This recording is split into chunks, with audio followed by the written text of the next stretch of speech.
Hi everybody, I'm Robin Cunningham. Welcome back to this month's segment of Ask NCM. One of our questions is, what are you seeing as the best way to attract and retain people to sell cars these days? Wow, I've never heard that question before. Sorry, I'm kidding. It's everybody's biggest questions. And you know, I hate to say this, one of my smart aleck answers is, what are you asking them to do?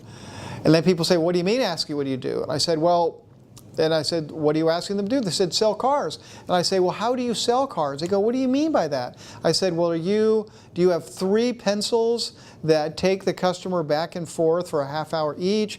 Are you zero negotiation, one price selling? Are you somewhere in the middle? Do you not know? It depends on who's desking the deal.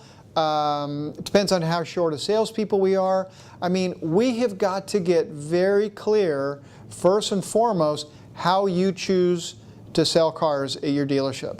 Get that in writing and get the people you do have to where that's working. Because there are, you know, it came out. I mean, what are your hours? How much training do you provide? What are your pay plans? What is your sales process? These are things, and we're not, at NCM, we're not here to tell you what they need to be, but we know we're all very clear about why this is still a question. You know, why nobody is standing in line to work in car sales, and why we actually turn these individuals over industry-wide at about 80%. Over 18 months, they're just gone. So, you know, a lot of the public groups are experimenting with pay plans, with hours, with one price, not as a philosophy, but if less and less people are interested in negotiating for their car, they want more transparency.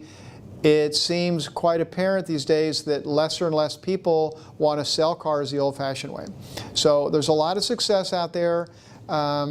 But we got to be willing to try something new. I like to say, if you're looking in the rearview mirror for ideas that work today, it's probably not going to be that good. So be willing to take a risk. Be willing to look out there. Be willing to consider different sales models. Be willing to consider different hours, different pay plans. AutoNation just came out and said they created a second auxiliary pay plan that is majority salary, like 75% salary and 25% volume bonus, and they reduce the amount of hours people are working in. 70% of the associates at almost 300 AutoNation dealerships switched to this.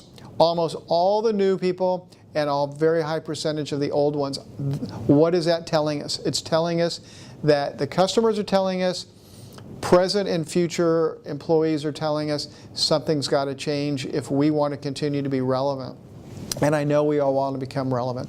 So great question. Thank you. I hope that was a sincere answer for you. It's a huge issue that's facing all of us. If you have any more comments or questions, please send them to askncm@ncmassociates.com. Thank you.